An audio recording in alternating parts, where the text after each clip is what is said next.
Halo, selamat pagi anak-anak. Bagaimana kabar kalian hari ini? Mudah-mudahan kalian sehat selalu ya. Oke, biar lebih semangat, kita ucapkan yel-yel sekolah kita dulu ya. SD Insan Mandiri berkualitas. SD Insan Mandiri cerdas, mandiri, berkarakter. D, J, T, M, disiplin, jujur, terampil, mandiri. Yes, yes, yes. Oke, yap, bagus. Anak-anak, kita masih belajar di rumah dulu ya. Sabar ya. Tapi belajar di rumah bukan berarti bermalas-malasan. Kalian harus tetap aktif ya. Dan semangat tentunya. Anak-anak, tempo hari Pak Guru berikan tugas tentang organ gerak hewan dan fungsinya. Setelah Pak Guru periksa, setelah Pak Guru cek, ada beberapa anak yang masih menyatakan fungsi organ gerak itu hanya bergerak saja. Harusnya lebih spesifik ya. Bergerak itu maksudnya berenang, berlari, terbang, dan sebagainya, merayap ya. Dan untuk tugasnya tolong tulis yang jelas ya. Kemudian difoto ya, dikirim biar Pak Guru bisa memeriksa. Oke anak-anak, hari ini kita belajar tentang masih tema 1, subtema 1, kita belajar tentang pembelajaran yang ketiga ya. Nah, tujuan pembelajaran kita hari ini ya. Oke, anak-anak nanti bisa mendapatkan nilai-nilai dari Pancasila dalam kehidupan sehari-hari ya. Kemudian nanti kita bisa melihat batas-batas wilayah geografis Indonesia. Ya, anak-anak. Oke, anak-anak, kalian siap untuk belajar? Tetap semangat ya. Oke, kalau kalian sudah siap, ayo kita cek video berikut ini. Check it out. Masih ingatkah kalian tentang Edo dan kelinci? Ya, betul sekali. Edo sangat menyukai kelinci.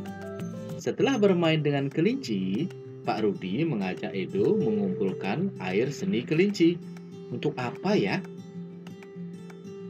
Air seni kelinci disalurkan melalui saluran-saluran air dan dikumpulkan ke dalam satu wadah penampungan. Ih, mau sekali, Pak.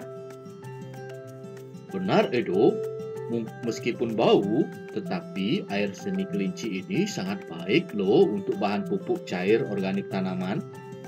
Sayuran akan tumbuh subur, tanaman buah akan cepat berbuah, dan tanaman bunga akan cepat berbunga. Nah Edo, tolong berikan air seni ini kepada Pak Eko. Dia sedang membutuhkannya. Kenapa diberikan cuma-cuma, Pak? Kan sayang air seni kelincinya. Ya, tidak apa-apa Edo. Kita harus saling membantu.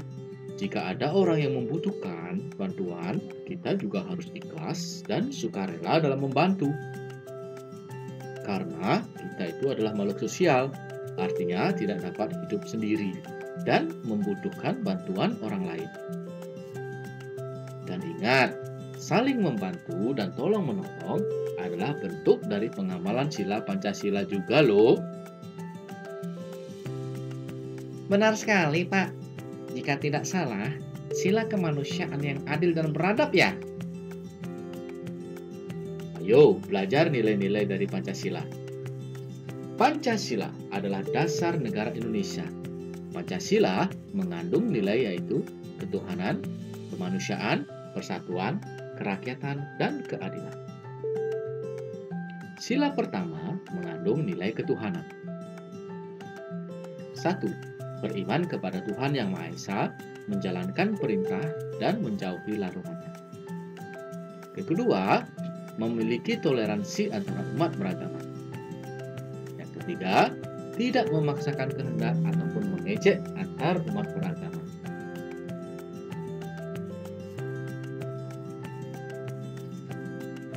Kemudian sila kedua mengandung nilai kemanusiaan. 1. Mengamalkan rasa saling mencintai sesama manusia.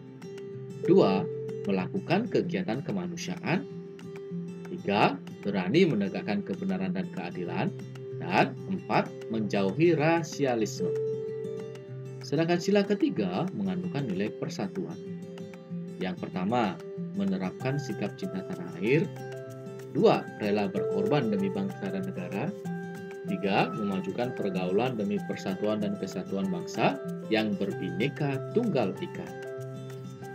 Contoh dari sila ketiga adalah upacara bendera, cinta tanah air dan bangsa, dan rela berkorban, dan memajukan pergaulan dan persatuan.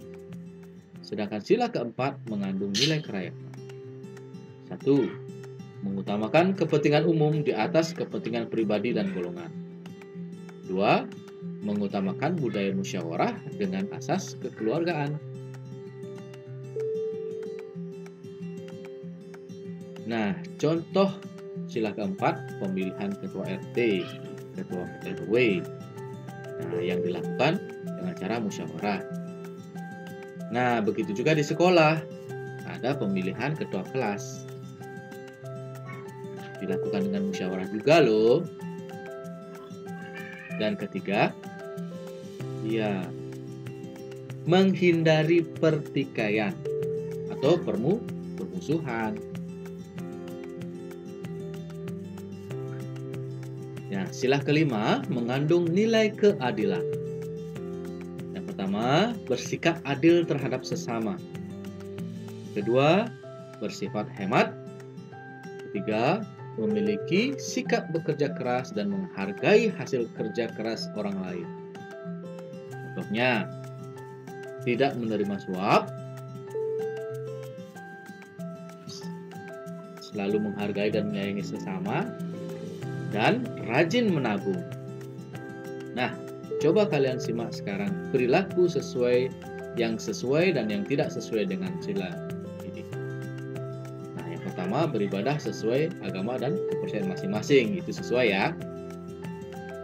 Nah, yang ini yang mana ya? Ya, tidak memaksakan agama kepada orang lain. Kalau yang ini, ya, merayakan hari-hari besar keagamaan. Bagaimana dengan sila yang kedua? Tidak membedakan teman saat bergaul. Ya, itu termasuk sesuai. Ya, kita taruh di sesuai. Kemudian tidak mau berteman dengan orang miskin atau jelek. Sesuai atau tidak? Ya, itu tidak sesuai ya. Kemudian saling membantu dan menolong antar sesama. Nah, apakah ini sesuai dengan sila kedua? Ya betul, ini sesuai dengan sila kedua. Berbicara kasar kepada orang lain, sesuai atau tidak ya? Ya, tidak sesuai dengan sila kedua. Menyerobot antrean, sesuai atau tidak? Ya bagus, tidak sesuai dengan sila kedua. Dan menjenguk orang sakit, apakah sesuai? Iya, sesuai dengan sila kedua. Oke, sekarang kita lihat perilaku yang sesuai dengan sila ketiga. Ikut kerja bakti di sekolah, gotong royong, mempelajari budaya daerah lain di Indonesia. Nah, sedangkan yang tidak sesuai, tidak mau berteman dengan yang berbeda suku, tidak mau bekerja bakti, senang memakai produk luar negeri daripada produk dalam negeri. Bagaimana dengan sila yang keempat? Yang sesuai adalah musyawarah mufakat, melaksanakan hasil musyawarah dengan baik. Sedangkan yang tidak sesuai, tidak mengikuti pemilu, tidak menerima pendapat orang lain.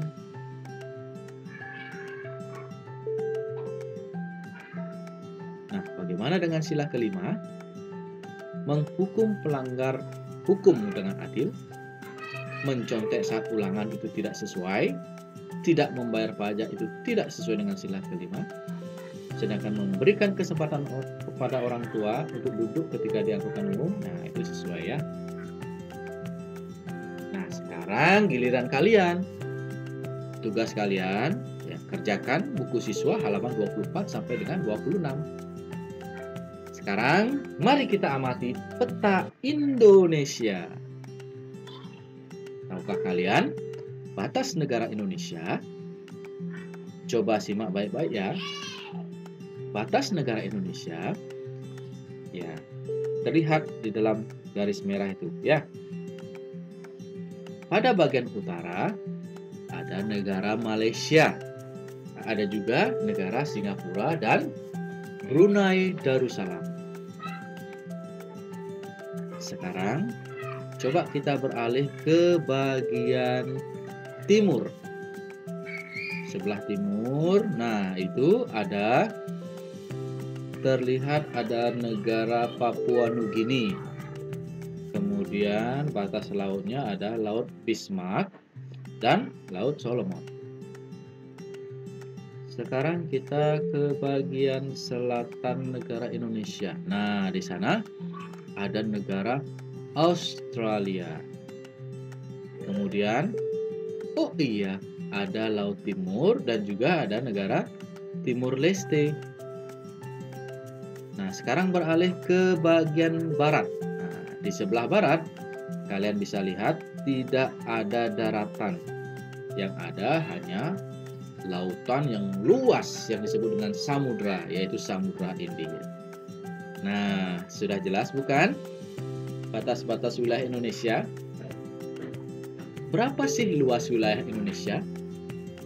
Ya, berdasarkan informasi dari Badan Informasi Geospasial, luas wilayah Indonesia untuk totalnya baik daratan maupun lautan atau perairan yaitu 5.180.053 km persegi. Wow, luas sekali ya. Nah, sekarang coba kalian amati daerah tempat tinggalmu. Tugas kalian membuat denah tempat tinggal. Contohnya seperti ini.